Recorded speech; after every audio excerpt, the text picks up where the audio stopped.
बिस्मिल्लाहिर्रहमानिर्रहीम, अस्सलाम वालेकुम। कल का दिन बड़ा अहम है।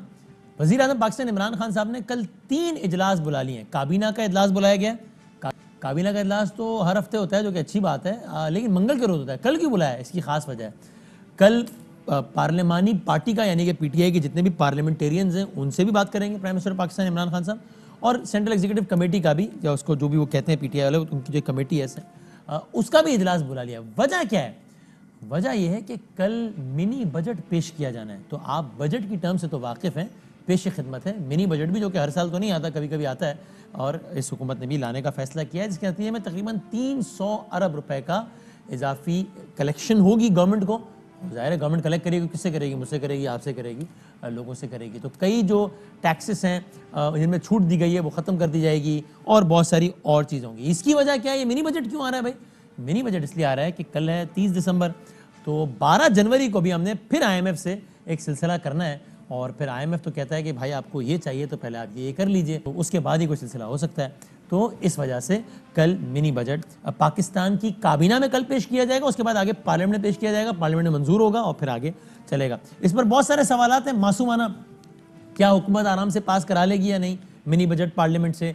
क्या हुकूमत के इत्तेहादी खास तौर पर एमक्यूएम और काफ लीग, जिन दोनों जमातों के सारे लोगों से हमको पिछले 2 घंटे से मुसलसल कॉल कर रहे हैं कि भाई कोई आके बता दें कि आप लोग साथ दे रहे नहीं दे रहे, सब ने माफ़ी मांग ली कि हम बात नहीं करना चाहते इसमें। इत्तेहादी साथ देंगे या नहीं? अगला मासूमाना सवाल ये कि अपोजिशन इसको रोक पाएगी या नहीं? आपको याद है शहबाज शरीफ साहब ने, आपको दिखाएंगे भी हम थोड़ी देर में, जब बजट आया था तब कहा था ऐसे टेबल पे सारा हाथ मारते हुए कि इसको मंजूर नहीं होने देंगे, सीसा पिलाए हुई दीवार बन जाएंगे। शहबाज साहब ने कहा, लेकिन वो बजट मंजूर हो गया। तो मिनी बजट के खिलाफ भी कोई शीशे की या किसी की भी दीवार शेवार बन रही है या नहीं? इस मिनी बजट से मुझ पर और आप पे क्या असर पड़ेगा, ये अगला सवाल है। ये मासूमाना नहीं है, बल्कि ये बहुत ही सफ़ाकाना सवाल है ये। और ये मिनी बजट का जिम्मेदार गवर्नमेंट कह रही है कि अपोजिशन है, तो ये बात ठीक है या नहीं? इन सारी चीज़ों पर हम बात करेंगे। ज़रा क्विकली आप अगले 3-4 मिनट में आपको पाकिस्तान और IMF की जो दास्तान है ना, ये ज़रा आप देख लें क्विकली कि ये मामला क्या है। साहब 1947 में वतन अजीज़ वजूद में आया, 1947, 3 साल बाद 1950 पाकिस्तान IMF का मेंबर बन गया, 3 साल बाद। और तब से अब तक पाकिस्तान IMF कितनी बार गया है? 1, 2, 3, 4, 5, 6 नहीं जाना, 21 मरतबा 1950 से लेकर अब तक पाकिस्तान गया है IMF में।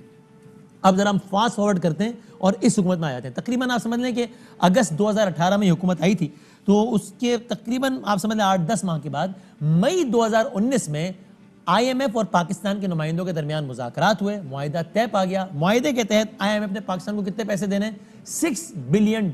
यानी जो सारी की सारी जो कहानी है ना, ये $6 अरब की है। ठीक है जी। अब क्या $6 अरब तो मिल गए? नहीं, मिले नहीं है, मिलने हैं।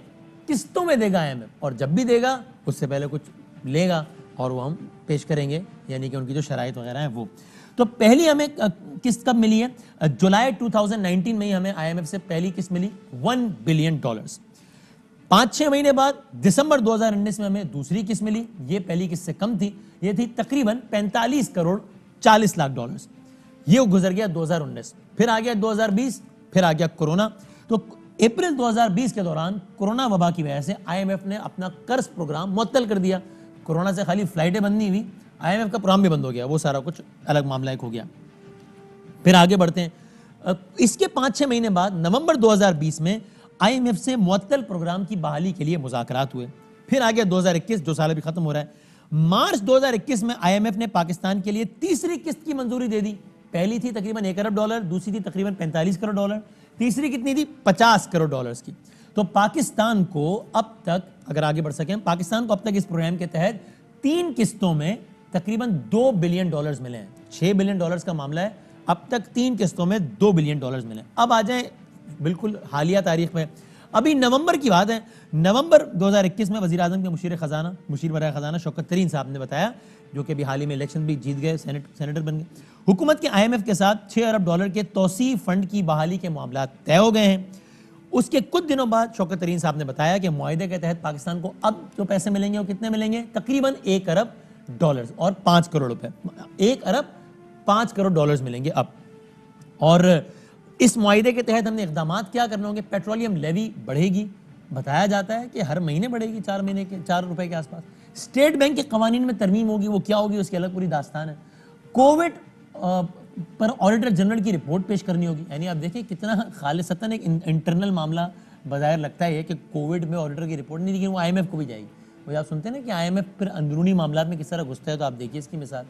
और कोविड अखराजात की बेनिफिशियल ओनरशिप भी बतानी होगी। कोविड के हवाले से IMF ने कुछ पैसे भी दिए थे पाकिस्तान को, तो इस रकम के मिल जाने के बाद तकरीबन $3 बिलियन हो जाएंगे, जो कि IMF ने अब तक पाकिस्तान को दिए हैं। ये है पाकिस्तान की और IMF की कहानी। हमारे सारे मेहमान का ज्वाइन कर चुके हैं, हमें बता दीजिए मुझे। शहबाज गिल साहब आ रहे हैं, बजरा जल्दी कर आ जाएं। स्पेशल असिस्टेंट है वज़ीर-ए-आज़म पाकिस्तान के ऑन पॉलिटिकल कम्युनिकेशंस, बहुत शुक्रिया। निहाल हाशमी साहब यहाँ स्टूडियो में मेरे साथ तशरीफ फरमाएं, जो कि सीनियर रहनुमा है पाकिस्तान मुस्लिम लीग के। सर बहुत शुक्रिया। नबील कबूल साहब पाकिस्तान पीपल्स पार्टी के रहनुमा हैं, जो कि किसी पुरस्कार मकाम से मुझे लग रहा है कि इस वक्त मौजूद हैं बजरिया स्काइप। नबील कबूल साहब आपका भी बहुत बहुत शुक्रिया हमें वक्त देने का। ज़रा पहले दिखा दें, चूँकि शहबाज गिल साहब भी नहीं आए, मैं चाह रहा था उनसे पहले पूछता, लेकिन ज़रा दिखा दें शहबाज शरीफ साहब ने जो बजट आया था तब क्या कहा था वो, कि भाई हम सीसा पिलाई हुई दीवार बन जाएंगे।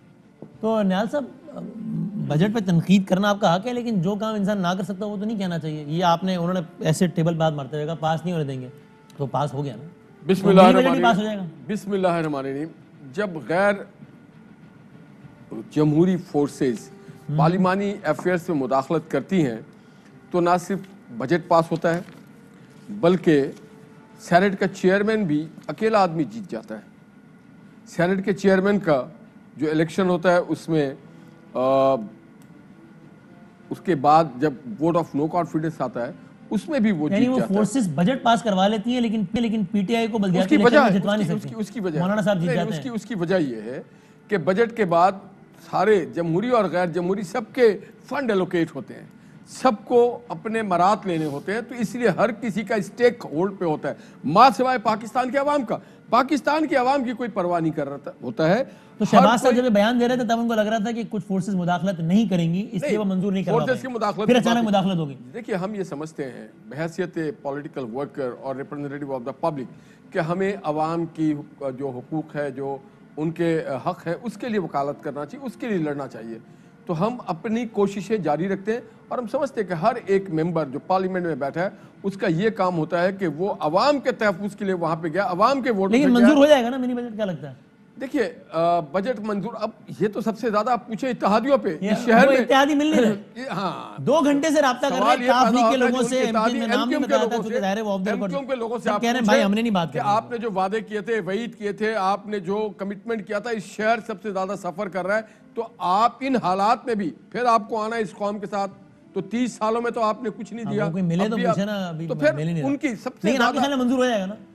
देखिए, ये कहना भी कबल अज़ वक्त है। अच्छा, ये कहना भी कबल अज़ वक्त नबील कबूल साहब, उसकी वजह क्या, उसकी एक वजह है कि बहुत सारे PTI के अपने MNAs जिनको अगला इलेक्शन अपना नजर आ रहा है कि PTI से लड़के वो नहीं जीतेंगे, तो वो हम जैसे जो अपोजिशन की पार्टियां हैं, हमारी पार्टियां हैं, JUI है या पीपल्स पार्टी है, उनके साथ अपने अंडर द टेबल मुआहदात कर रहे हैं कि हम इनको अंडर द टेबल ही रहते हैं ना, जब वो सामने आते हैं तो फिर वो PTI को वोट दे। हो सकता है इस बार हो जाए, हर गिनती से पहले आप लोग इस तरह की उम्मीद रखते हैं। देखिए, उम्मीद पे तो दुनिया कायम है, हमें तो रखना भी चाहिए, और हम कोशिश करेंगे कि ये बजट पास ना हो, क्योंकि पाकिस्तान के लोगों पे ये अवाम के लिए नहीं हो रही है, ये पाकिस्तान के फायदे के लिए नहीं है, ये सिर्फ और सिर्फ IMF के फायदे के लिए, बैरूनी आकाओं के फायदे के लिए। ये स्टेट बैंक की जो आप बात कर रहे हैं, ये स्टेट बैंक किसके कब्जे में? ये बात करेंगे, ये बात करते हैं आगे। नबील कबूल साहब, बजट मंजूर होना मतलब नहीं आना चाहिए, ये वो सब बातें अपनी जगह, लेकिन प्रैक्टिकली स्पीकिंग आपको इसमें तो कोई शक नहीं है ना कि मंजूर हो जाएगा पार्लियामेंट से? नहीं वसीम, मैं समझता हूँ कि देखें, जो बात अभी निहाल हाशमी साहब ने कही है कि मंजूर कराने वाले अगर फोन करके डराते हैं MNAs को कि आप पहुंचे असेंबली में, वरना फिर तो आपकी फाइल की जाएगी, तो फिर मैं समझता हूँ तो फिर पास हो जाएगा। लेकिन जो भी इस बिल को पास कराएगा member of the national assembly, वो अपने हल्के में नहीं जा सकेगा। ऐसे हालात में मैं समझता हूँ जो बाज़मीर होगा वो कभी पास करने नहीं देंगे। मैं ये समझता हूँ कि इस वक्त मुल्क के हालात ऐसे नहीं है कि आप मिनी बजट पास करा रहे हैं। अच्छा, मिनी बजट का मतलब आप IMF के सामने अपनी गैरत को भी बेच रहे हैं, पाकिस्तानी कौम अपनी गैरत को बेच रही है। तो नबील भाई, इससे पहले जब पीपल्स पार्टी की हुकूमत जा रही थी IMF के पास, तो वो भी गैरत ही बेच के आ रही थी। मैं आपके अपने अल्फाज में मैं वसीम, मैं आपको ये बताऊं, वो वक्त, वो हालात जो थे ना, वो इतने खराब नहीं थे कि लोग खुदकुशियां कर रहे थे, महंगाई इतनी ज्यादा थी, या लोगों तक आईएमएफ का वो जो एक प्रेशर है इकोनॉमिकली, वो लोगों तक नहीं पहुंच रहा था। हुकूमत सब्सिडी देकर उसको जो है अवाम तक नहीं पहुंचा रही थी और वो अपने ऊपर ले रही थी हुकूमत। लेकिन अगर अभी हालात क्या है खराब कि नहीं थे हुकूमत तब तो फिर आईएमएफ के पास जाए क्यों रहे थे? हालात अच्छे हालात में कौन जाता है आईएमएफ के नहीं, पास? आईएमएफ के देखें, आईएमएफ के पास तो यानी आपने खुद का पाकिस्तान जब से बना है 21 मरतबा। उसके 3 साल के बाद आया। बात यह है कि आईएमएफ के पास अगर आप जाते भी है तो अपनी गैरत तो ना बेचे, अपने मुल्क के एक एक कौम को, एक अवाम जो 22 करोड़ की अवाम है, एक एक आदमी को 3 करोड़ का तो जो है उसको गिरवी ना रखे ना। हमें आपने गिरवी रख दिया है, आपने इस पाकिस्तानी कौम को गिरवी रख दिया आईएमएफ के हवाले। इस बजट को मैं ठीक है। समझता हूँ ऑपोजिशन के भी लोग अगर इसमें सीरियस नहीं होते, अगर वॉकआउट कर जाते, वो भी अपने हल्के में नहीं जा सकेंगे। आप छोड़े हुकूमत के लोगों अच्छा को, चलो जिस तरह बजट में हुआ, वॉकआउट करके उनको आपने फ्री चांस दे दिया बजट पास करने के लिए, ये भी मैं समझता हूँ गुनाह में शामिल अब मैं है। शहबाज गिल साहब से पूछता हूँ जरा। शहबाज गिल साहब, मतलब ताकि पुरानी बातों की जरा कम तकरारों से बात आगे लेके जाता हूँ कि ये ठीक है कि आईएमएफ के हवाले से गवर्नमेंट का जो मौक़िफ़ है मैं उसमें नहीं आता कि भाई इसलिए जाना पड़ा कि पहले वाले करके गए थे ये वो। जब भी आईएमएफ के पास जाते हैं तो वो कुछ बातें मनवाते हैं जो कि आपको माननी पड़ती है। कहा यह जाता है कि भाई एक निगोसिएशन की भी स्किल्स भी होती हैं और जो आपके मारूजी हालात होते हैं उसकी वजह से आप देखते हैं कि आपका बार्गेनिंग पावर कितना तगड़ा है। तो ये सच है कि हम आईएमएफ हमेशा गए, ये भी सच है, ये मैं खुद कह रहा हूँ कि नून लीग के फाइनेंशियल मैनेजर्स ने ये कहा था कि अगली हुकूमत जो भी आएगी चाहे हमारी हो तो भी हम आईएमएफ जाएंगे, ये भी सच है। लेकिन वो ये जरूर कहते हैं कि भाई हालात जितने खराब होते हैं आपके मुआशी तौर पर उतना आप कमजोर होते हैं बार्गेन करने में, जितने तगड़े होते हैं उतना आप अच्छी डील कर सकते हैं। अभी मामला इतने खराब है कि हमने यानी बिल्कुल ही सरेंडर कर दिया। ख्वाजा आसिफ साहब ने तो कहा कि 71 के बाद का सबसे बड़ा सरेंडर है, लेकिन लोग ये कहते हैं कि आईएमएफ तो पहले भी जा चुके हैं लेकिन इतना ज्यादा कॉम्प्रोमाइज पहले नहीं हुआ। गिल साहब। बिस्मिल्लाहिर्रहमानिर्रहीम। बहुत शुक्रिया बदामी साहब। देखिए, कुछ बातें होती हैं पॉलिटिकल रेटरिक और कुछ बातें होती हैं जो हकीकत होती हैं। सही है। जो इकॉनमी है वो पॉलिटिकल रेटरिक पे नहीं चलती, वो नंबर्स पे चलती है। उसीलिए आपने देखा पूरी दुनिया में इकॉनमीज़ के जो इदारे बने हुए हैं, जो रेटिंग एजेंसीज़ हैं, जो बैंक्स हैं, जो पूरी दुनिया के अंदर स्टॉक एक्सचेंजेस हैं, जो पूरी दुनिया के अंदर वेंचर कैपिटल्स हैं, पूरी दुनिया के अंदर इन्वेस्टमेंट फर्म्स हैं, वो तमाम जो डिसीजंस लेते हैं वो नंबर्स के साथ लेते हैं।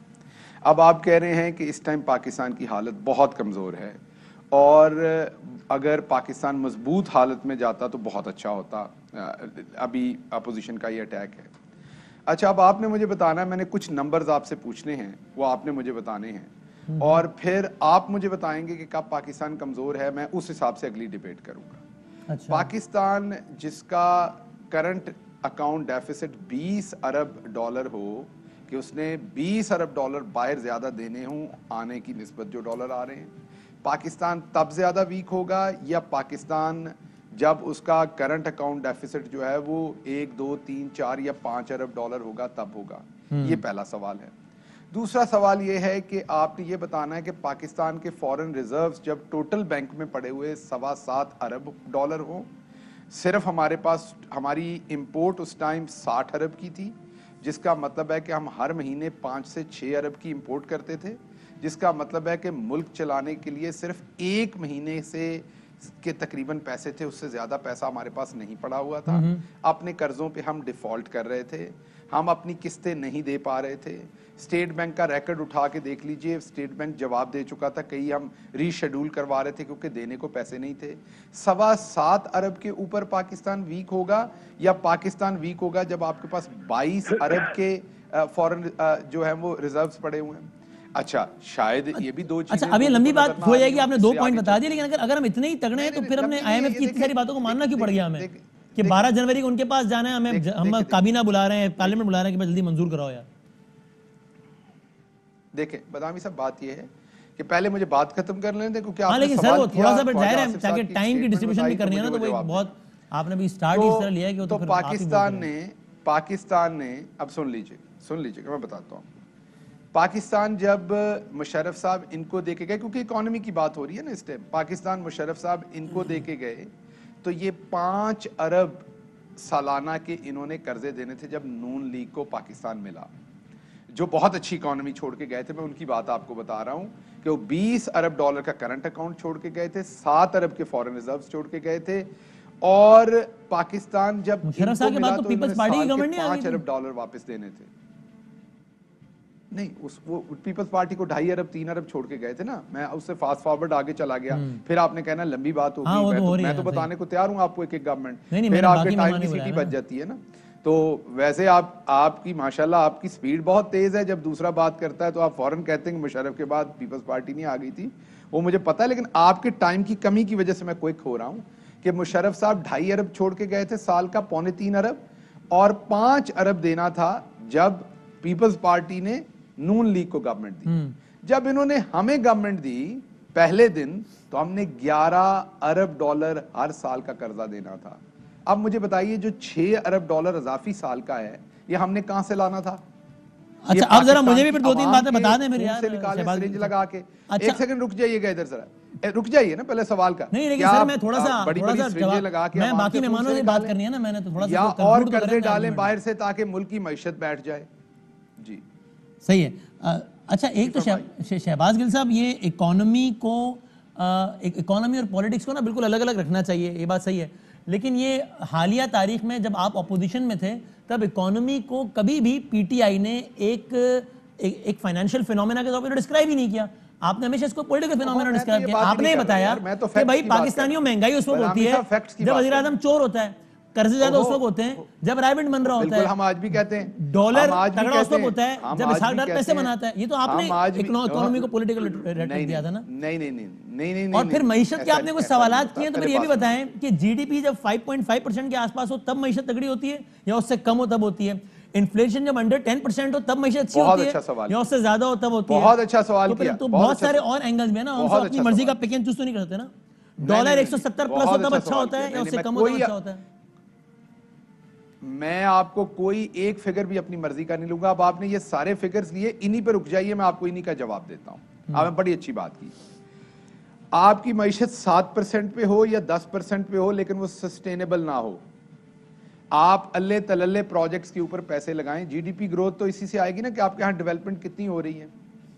आज आपकी जीडीपी ग्रोथ हो रही है कि टर्फ के अंदर आपके 450 अरब की मशीनरी आके नई लगी है। ये हम नहीं कह रहे, स्टेट बैंक से, प्राइवेट बैंक से लोगों ने कर्जे लिए हैं, जाके नंबर ले लीजिए स्टेट बैंक से, किस किस मिल ने नई मशीनरी के लिए। 460 अरब की जब वो मशीनरी लगेगी तो उसमें से जो बेनिफिट निकलेगा, ये सस्टेनेबल आपकी जीडीपी बढ़ रही है। और उसके बदले में आप सर ये बता दें औसत जीडीपी पिछले 5 सालों में क्या रही और आपके 4 सालों में क्या रही, बता दें औसत जीडीपी। सारी डिबेट खत्म हो जाएगी। ऐसे ना करो ना यार, ऐसे क्यों ना करो? तो फिर मैंने आपको पढ़े लिखी बात समझाने की, मैंने कौन सी कोई जाहिराना बात की है भाई? कर रहे हैं वो जो गांव में बैठा बंदा, वो जो गांव में बैठा बंदा बच्चे को कहता है तख्ती की इंग्लिश बताओ, उसको तख्ती की इंग्लिश नहीं आती, खुद उसने मैट्रिक नहीं किया होता, वो बच्चे की पूरी अंग्रेजी फेल। अच्छा, अब आप फिर एक एकेडमिक आर्गुमेंट को बिल्कुल एक फनी बना रहे हैं और अजीब सा बना रहे हैं। मैंने आपसे बड़ा एक सीधा सवाल किया है कि एवरेज जीडीपी पिछले 5 सालों में क्या थी और आपके दौर में क्या है? मुझे नहीं पता कि आपको ये सवाल कहां से एक नॉन सीरियस सवाल रुक जाइए, मैं आप इसका जवाब देना मुझे दोबारा जरा रुक जाइए, मैं दोबारा आपको इसका जवाब दे देता हूं। और मैंने नहीं, लेकिन इसका जवाब किसी गांव का लतीफा ना सुनाएगा। इसका जिस तरह आप नंबर्स बता रहे हैं ना, इस तरह इसका भी नंबर बता दीजिएगा। गांव वाले और वैसे गांव के लोग भी मेरे लिए बड़े काबिल एहतराम है, वैसे आपके लिए पता नहीं है या नहीं, मुझे नहीं पता। जी जी नहीं, मैं खुद गांव का हूं, आपके लिए मेरे ख्याल एहतराम के काबिल नहीं है। मेरे लिए बहुत काबिल एहतराम है, इसीलिए मैं ये एग्जांपल देने के लिए कि कोई बात फजूल है, गांव के लोगों के लतीफे नहीं सुना था एक सीरियस टॉक शो में बैठ के। पता नहीं आपको कहां से एवरेज जीडीपी से आपको गांव का बंदा कहां से आता है, क्या मुझे समझ में नहीं आई बात। नहीं, गांव के बंदे का आपको लगता है उसे एवरेज जीडीपी का नहीं पता? ये तो आपकी सोच है ना, कुछ ये मैंने तो जुमला कहा ही नहीं।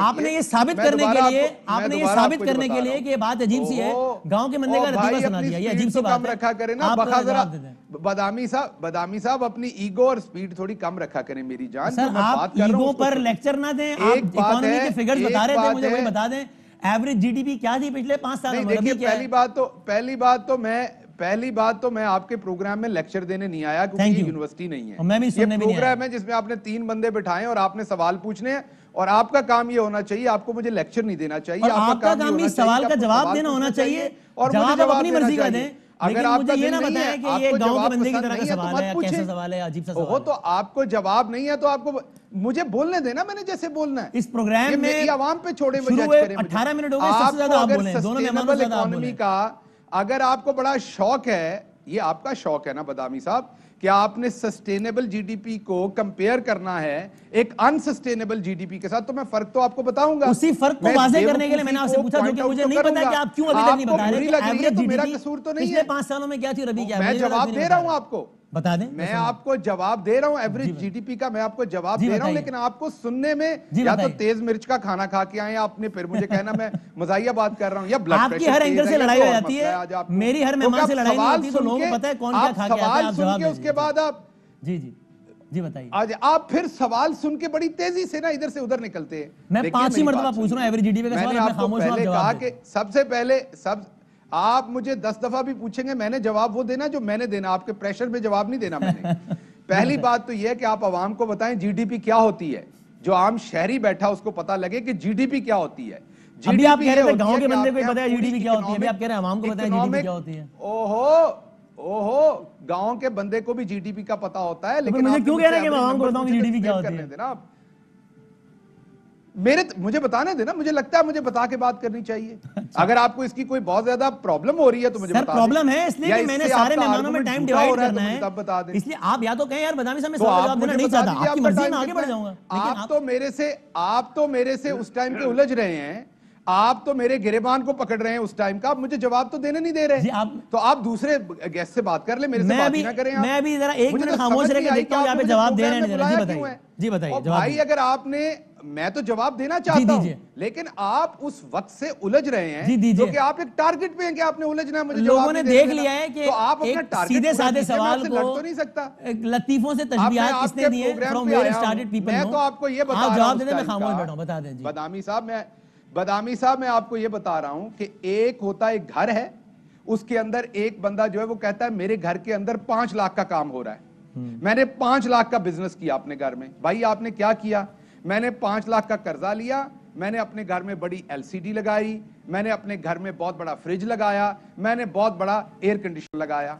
एक दूसरा बंदा वो कहता है मैंने 3 लाख का कर्जा लिया, मैंने अपने घर के साथ एक छोटी सी दुकान बनाई, वहां से मैं करियाना बेचता हूं, मैंने अपने घर के साथ एक ट्यूबवेल लगाया, वहां से मैं पानी बेचता हूं। अब आपके हिसाब से जीडीपी तो ज्यादा है उसकी 5 लाख वाले की, लेकिन जिस बंदे ने सस्टेनेबल काम किया, जिसने टेलीविजन पे पैसा नहीं खराब किया, जिसने एयर कंडीशन पे पैसा नहीं खराब किया, उसका नंबर तो थोड़ा कम है, but that is sustainable long term. इसीलिए दुनिया की रेटिंग एजेंसीज भी आपको बेहतर कह रही हैं, इसीलिए आज आपका करंट अकाउंट डेफिसिट भी नीचे जा रहा है, इसीलिए फॉरेन रिजर्व आपके हाईएस्ट जा रहे हैं, इसीलिए पूरी दुनिया से रिकॉर्ड रेमिटेंसेस ऊपर जा रहे हैं, इसीलिए आपकी एक्सपोर्ट जो 22-23 अरब पे छोड़ के गए थे वो 30 अरब पे जा रही है, इसीलिए पाकिस्तान में सबसे ज्यादा गाड़ियां आज बिक रही हैं, इसलिए सबसे ज्यादा मोटरसाइकिल बिक रहे हैं, इसीलिए सबसे ज्यादा साइकिल बिक रहे हैं, इसीलिए सबसे ज्यादा ट्रैक्टर बिक रहा है, इसीलिए पाकिस्तान में जब ये थे तो फसलों की प्रोडक्शन में जो इंक्रीज थी वो नून लीग के जमाने में 0.66% थी,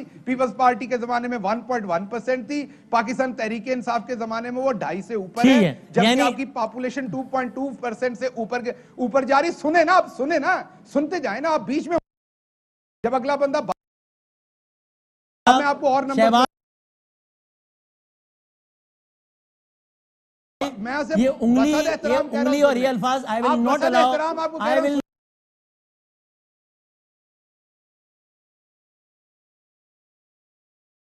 नहीं, आप मेरी बात सुन लें और इस तरह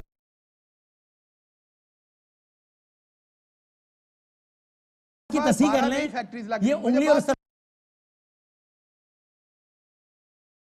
बाद में कर लूंगा, अभी नाजरीन को बात बता लें। और आपने मेरे सवाल का वैसे अभी तक जवाब नहीं दिया, ये कमाल है वैसे कि जो फिगर्स आपके मतलब क्या वो बताएंगे, बाकी सवाल का जवाब नहीं देंगे आप। ठीक है, मैं एक ब्रेक ले लूं क्योंकि मैंने बाकी मेहमानों से बात करनी। आपने एवरेज जीडीपी नहीं बताया मुझे, हालांकि मैं 8 दफा पूछ चुका हूं, और ये उंगली और इस तरह के अल्फाज मेरे लिए नहीं, मेरे किसी मेहमान के लिए नहीं, बल्कि आप किसी के लिए भी कहेंगे, I will not allow you to use this kind of words, you better not use this kind of words again in my show. Break के बाद वापस आते हैं।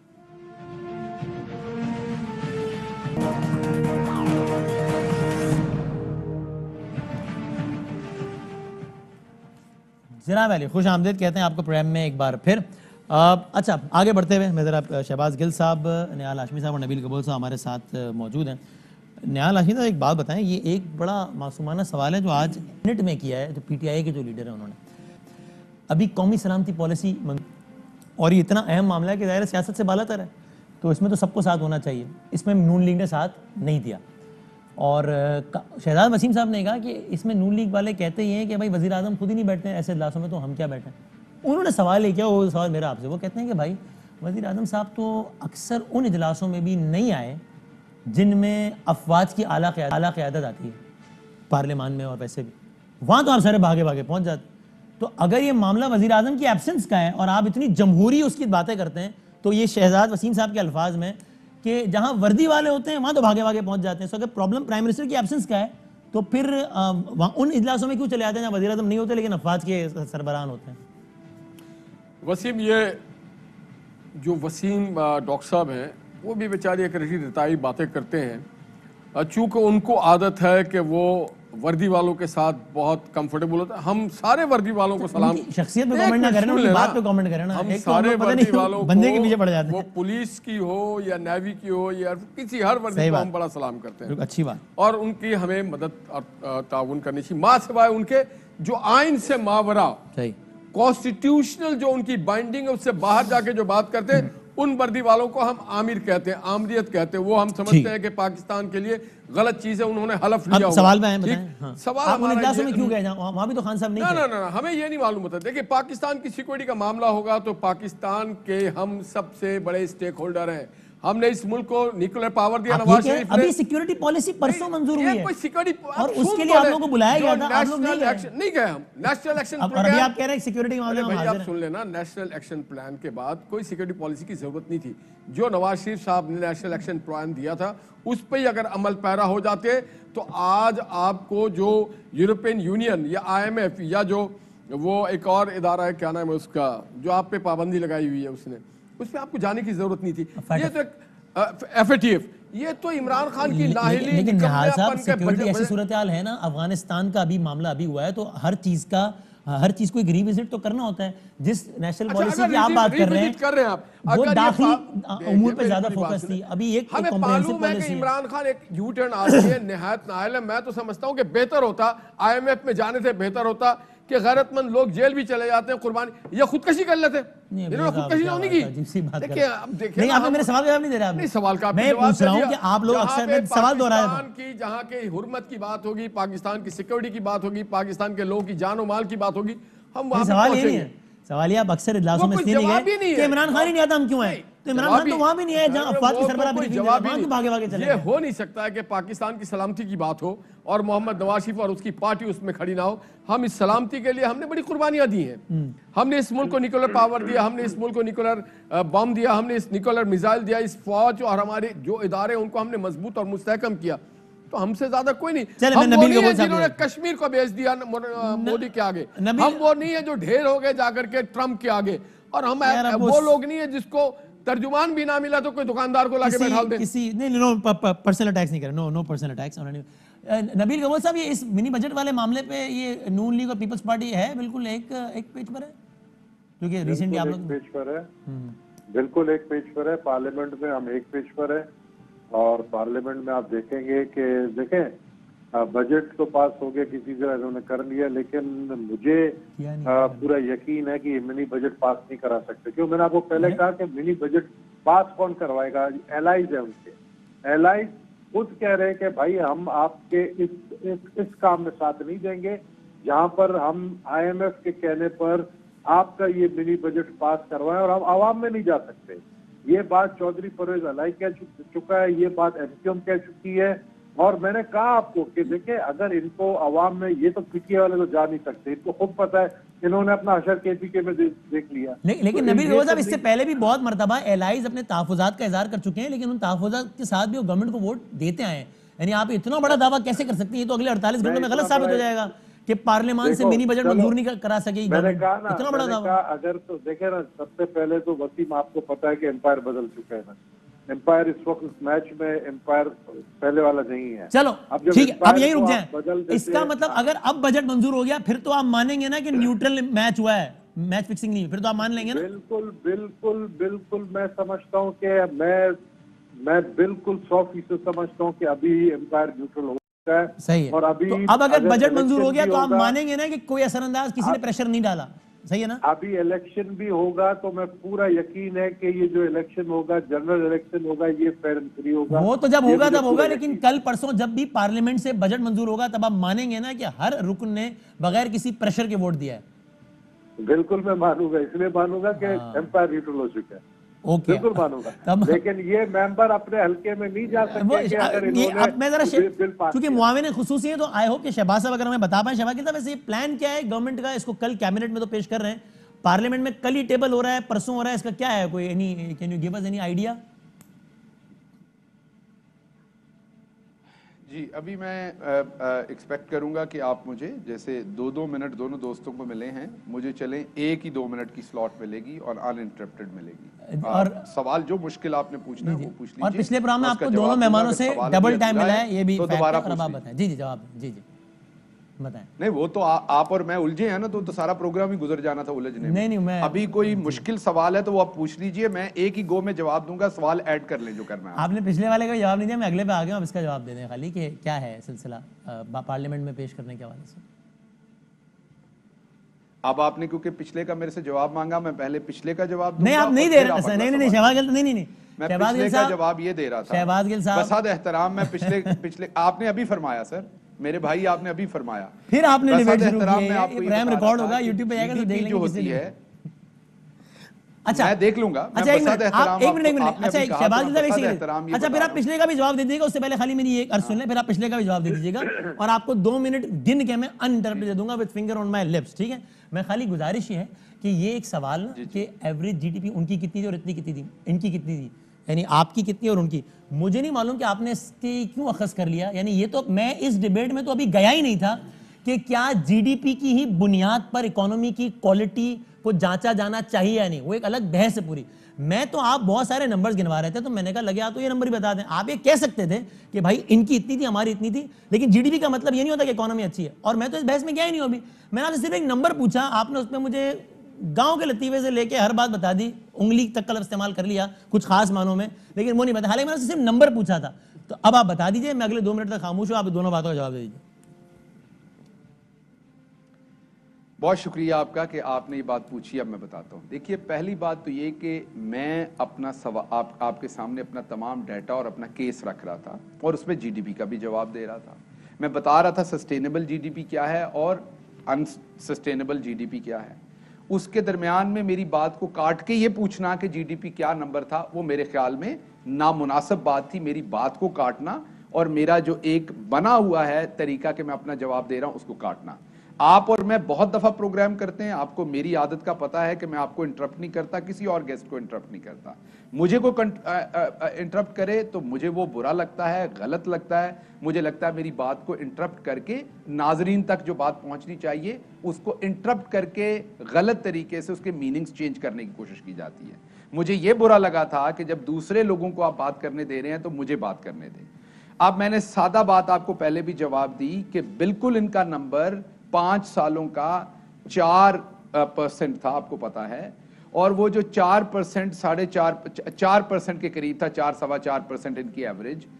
मैंने आपको पहले भी बताया कि जीडीपी होती टोटल पैसे का लेन देन, इकोनॉमिक एक्टिविटी कितनी हो रही है। मैंने आपको अभी बताया कि एक घर के अंदर एक बंदा कहता है मैंने 5 लाख का काम किया साल में, और 5 का उसने टेलीविजन खरीदा, उसने जनाब सोफा सेट खरीद लिया, उसने एक फ्रिज खरीद ली। और एक दूसरा बंदा है, उसने घर के साथ दुकान बनाई, घर के साथ कोई और चीज बनाई। उसका नंबर भले कम होगा लेकिन वो लॉन्ग लास्टिंग होगा, सस्टेनेबल होगा, कौम के फायदे में होगा। अभी आपको बताया 5 सालों में इन्होंने सिर्फ $23 अरब कर्जा वापस किया था। हम $55 अरब 5 सालों में कर्जा वापस करने जा रहे हैं। तो मैं आपको सिर्फ ये बता रहा था, और आप देखेंगे जब हमारी एवरेज जीडीपी निकलेगी वो भी इंशाल्लाह इनसे बेहतर होगी, लेकिन वो इंपोर्ट ओरिएंटेड नहीं होगी। सिर्फ वो अनसस्टेनेबल चीजों के ऊपर हमारी जीडीपी नहीं होगी, बल्कि सस्टेनेबल प्रोजेक्ट्स के ऊपर होगी। ये बात मुझे अगर आप उस टाइम पूरी कर लेने देते तो मैं तब भी यही बात कर रहा था, लेकिन आपने इंटरप्ट किया, जिससे मेरी आपकी नोकझोंक शुरू हुई। और सारी अभी आपने बिल के बारे में पूछा, तो क्विकली बता दूं कि कल बिल्कुल कैबिनेट में आ रहा है उसके बाद जैसे पार्लियामेंट में जो हमारी लीडरशिप है वो समझेगी, हमारे जो पार्लियामेंट्री लीडर हैं वहां पर आपको पता है कि वो फॉरेन मिनिस्टर हैं इस टाइम, जो वो शाह साहब, वो जैसे डिसाइड करेंगे कि उसको टेबल करना है, कल करना है, परसों करना है, अगले दिन करना है, उस टाइम पे वो टेबल होगा और इंशाल्लाह उसको पास करवा के दिखाएंगे। जैसे पहले अभी केपीके में इलेक्शन हुआ तो एम्पायर उस टाइम न्यूट्रल हैं, अभी इलेक्शन हुआ खानेवाल में, वहां पर हम हारे, अंपायर न्यूट्रल हैं। डस्का में इलेक्शन हुआ, वहां पर सियालकोट में, वहां पर हम जीते, वहां पर अंपायर न्यूट्रल नहीं थे। कल दोबारा, अब उसके बाद आपको पता था वो बिल पास हुआ ईवीएम मशीन्स के ऊपर, तब अंपायर न्यूट्रल नहीं था। कल पास हो गया तो अंपायर न्यूट्रल नहीं होना, अगर पास ना हुआ तो अंपायर न्यूट्रल होना है। तो ये इनका तरीका है, हम इस तरीके से। चलो, वो उन्होंने ऑन रिकॉर्ड कह दिया है नबील कबूल साहब ने कि अब जो भी नतीजा आएगा मैं मानूंगा कि अंपायर न्यूट्रल है। दिस वेरी नबील भाई आप तैयार रहें, ये जब आएगा नतीजा फिर आपसे पूछूंगा मैं कि भाई अब ये देखें बजट मंजूर हो गया है, तो मेरे ख्याल से हो जाएगा, और फिर आप कह चुके कि हम मानेंगे नतीजा, हम मानेंगे कि अंपायर न्यूट्रल। मैं सिर्फ ये हैरान हूँ कि जो हुकूमती नुमाइंदे हैं, शहबाज गिल साहब, ये जो है एक ही बात को इन्होंने रिपीट किया और 28 मिनट इन्होंने लिख दिया, मैंने पूरा गिना है। और आप यकीन करें इनकी जितनी ये जीटीबी कह रहे हैं, देखो जितना इन्होंने गांव वालों के बात की, गांव वाले अनाड़ी होते हैं, जाहिल होते हैं, बिल्कुल मुझे भी नहीं पता जीडीपी का मतलब क्या है। आप लोगों को उनकी जुबान में समझाएं कि कब महंगाई नीचे आएगी, कब डॉलर की कीमत नीचे जाएगा, कब पेट्रोल की कीमत नीचे जाएगी, कब लोगों को नौकरी मिलेगी, कब मुफ्त घर बनेगा, कब गवर्नर हाउस की दीवारें गिरेंगी, कब जो है यहाँ पर ट्रांसपोर्ट का निजाम बेहतर होगा, कब ग्रीन लाइन बस जो कराची के लिए जो वसीम बदामी आपके ऑफिस के सामने से गुजरना था वो कब ऑपरेटिव होगा। लोग ये पूछना चाहते हैं भाई मेरे, आप लगे जीटीपी पता नहीं कुछ बात हमें हम तो गाँव के जाहिल लोग हैं, आप माशाल्लाह पढ़े लिखे लोग हैं, आप समझाएं कौम को कौम की जुबान में। भाई हम यहाँ टॉम जेरी का शो नहीं चल रहा है, मजाकिया शो नहीं है, ये वसीम बदामी का बड़ा सीरियस शो है जो कि पूरी दुनिया देखती है, इस वक्त यूएसए में भी देखी जा रही है। वो भी समझेगी कि भाई ये बातें जो हो रही हैं, ये उंगलियां शुंगलियों वाली बातें, ये बदतमीजी है, ये मजाक नहीं है, ये लोगों को समझाने की जरूरत पड़ती है। लोग इस वक्त आप लोग की तरफ, हुकूमत की तरफ देख रहे हैं और हमारी तरफ भी देख रहे हैं, ऑपोजिशन की तरफ और उन एलाइज की तरफ भी। और उनको मैं वार्न करूंगा, एमक्यूएम वालों को, आपके जो है चौधरी शुजात की जो पार्टी है, पीएमएल-क्यू वालों को, ये जितने भी एलाइज है कि भाई मेरे आप अपने हल्के में जाना है नहीं जाना है। ये पीटीआई वालों ने तो खुदा की कसम अभी हमसे भी राब्ता शुरू किया हुआ है और मुस्लिम लीग नून से भी राब्ता शुरू किया हुआ है कि हमें टिकट दो। सही है, लोग हैं, आप अच्छा, मैं आपको गिनवाऊंगा जो टिकट मांग रहे हैं। ठीक है, चलो मुझे ब्रेक, कहाँ जाएंगे, सही है, एमक्यू वाले कहाँ जाएंगे अभी देखते हैं। लेकिन ये वैसे मैं ये बता दूं जी, कौमी असम्बली के जुमेरात को होने वाले इजलास का एजेंडा, आज बुध है ना भाई, ठीक है, कल जुमेरात है, कौमी असम्बली के जुमेरात को होने वाले इजलास का एजेंडा जारी हो गया है। एजेंडा वक्फा सवालात समेत 18 निकात पर मुश्तमिल है और इस इजलास में वफाकी वजीर खजाना साहब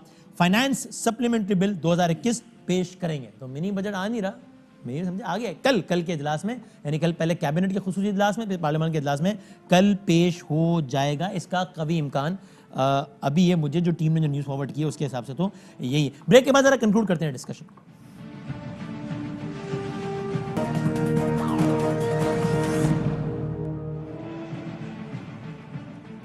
कुछ हम कंक्लूड कर रहे हैं, आप कंक्लूडिंग रिमार्क्स कल आ रहा है जी। मैं समझता हूँ कि जो अभी नबील ने कहा है कि अवाम ये समझना चाहती है कि जीडीपी हो, आईएमएफ हो, इन्फ्लेशन हो, आटा, चीनी, पेट्रोल, घी, गैस, दवाइयाँ सस्ती हो रही हैं तो उसकी इकॉनमी ठीक हो रही है, और अगर नहीं हो रही है तो फिर वज़ीर आज़म चोर है। दूसरी बात, अभी गवर्नमेंट के तर्जुमान ने कहा कि $55 बिलियन हमने वापस करना है। जो $55 बिलियन वापस कर रहे हैं तो क्या पाकिस्तान के सारे कर्जे वापस करें? मैंने ये अजीब शाही फकीर है कि जो $1 बिलियन के लिए मरे जा रहे हैं और $55 बिलियन ये कहाँ से वापस करेंगे? तो ये फिगर का खेल ना खेला करें। इस मुल्क में मार्केट राइट हो जाएगा, पानी का राइट हो जाएगा, गैस का राइट हो जाएगा, बिजली का राइट हो जाएगा। देखिए IMF में जनाब इसाक डार भी गए थे, मगर वो प्रोग्राम को कंप्लीट करके आए थे और खुदा हाफिज कह दिया था हमेशा के लिए। ये मैंने कहाँ पे $55 बिलियन कौन सर, वापस, अब कोई काउंटर क्वेश्चन का टाइम नहीं है, तो मैं फाइनल $55 कहाँ से वापस शहबाज कर रहे हैं, साहब, कौन सर, वापस कर रहा है, मेरे समझ से 30 सेकंड शहबाज, आप कंक्लूडिंग रिमार्क्स दे दो, फिर नबील कबूल साहब। सर शहबाज साहब, $55 बिलियन मैं तो समझ में नहीं मैं सिर्फ एक ही रिमार्क्स देता हूं। इन्होंने अभी कहा कि 55 बिलियन कहां से, तो हम 30 बिलियन तो पहले 3 सालों में वापस कर चुके हैं, 30 से 33। दूसरी बात इन्होंने फकीर की कही, तो पोल करवा लें अभी कौम से, खुदा की कसम खा कहता हूं पोल करवा लें। इन्होंने फकीर जैसी है या मेरी,